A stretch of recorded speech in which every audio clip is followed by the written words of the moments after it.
મારું નામ ભાવેશભાઈ બાલાભાઈ કલસરિયા, ગામ બાબરિયાધાર. હું રહું છું કામરેજ, સુરતની અંદર.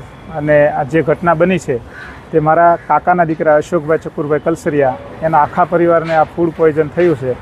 શીતલ રેસ્ટોરન્ટની અંદર જે ઈસરકુપામાં આવેલું છે ત્યાંથી 15 તારીખે સાંજે 2 શાક લઈ આવેલા અને ઘરે જમ્યા.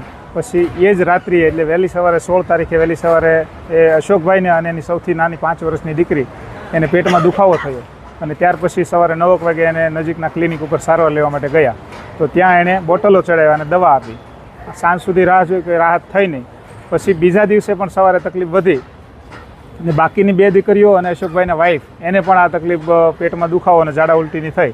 એટલે તાત્કાલિક રિપોર્ટ કરાવ્યા. હવે રિપોર્ટ આવે એ પહેલાં જ આ આર્યા નામની જે 5 વર્ષની દીકરી છે એને ખૂબ જ આંચકી જેવું લાગ્યું અને આંખું તરવા લાગી. એટલે તાત્કાલિક સદવિચારમાં અમે દાખલ કરી. દાખલ કરતાં જ 15 થી 20 મિનિટની સારવાર દરમિયાન જ અમે હાજર હતા અને એને ફૂડ પોઈઝનના હિસાબે એનું ડેથ થયું. અને પછીના પેશન્ટ જે છે 4, અશોકભાઈની 2 દીકરી, અશોકભાઈ અને અશોકભાઈના વાઈફ જ્યોત્સનાબેન, એને પણ ત્યાં સદવિચારમાં દાખલ કર્યા અને એને પણ ફૂડ પોઈઝનના રિપોર્ટ આવ્યા છે. હવે જે બનવાકાળ બન્યું છે, આ આર્યા નામની 5 વર્ષની દીકરી એના કારણે જ ડેથ થયું છે.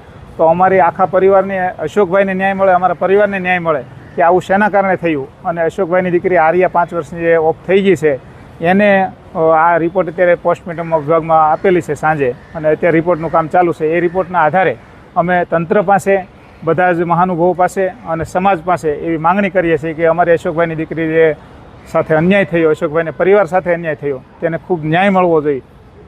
જે ખટતું ખૂટતું હોય તંત્રને અપીલ કરીએ છીએ. અને અશોકભાઈના વાઈફ ગણીએ તો ગઈકાલે સિરિયસ હતા. જ્યારે એને આ ખબર પડી કે આવું થયું છે તો એ પણ અત્યારે હાલ સિરિયસ છે અને 4 પેશન્ટ સદવિચાર મુક્તિધામના ઢાળ પાસે હોસ્પિટલ છે તેમાં એડમિટ છે. હવે અમે અહીંથી ડેડ બોડી લઈ જઈએ પછી પણ એ જ્યોત્સનાબેનની શું હાલત થાય એ અમે કહી શકતા નથી. આવી ગંભીર પરિસ્થિતિની અંદર એ અત્યારે 4 પેશન્ટ ત્યાં દાખલ છે અને ફૂડ પોઈઝનના હિસાબે પ્રાથમિકતાના આધારે અમે કહીએ છીએ કે આવું થયું છે.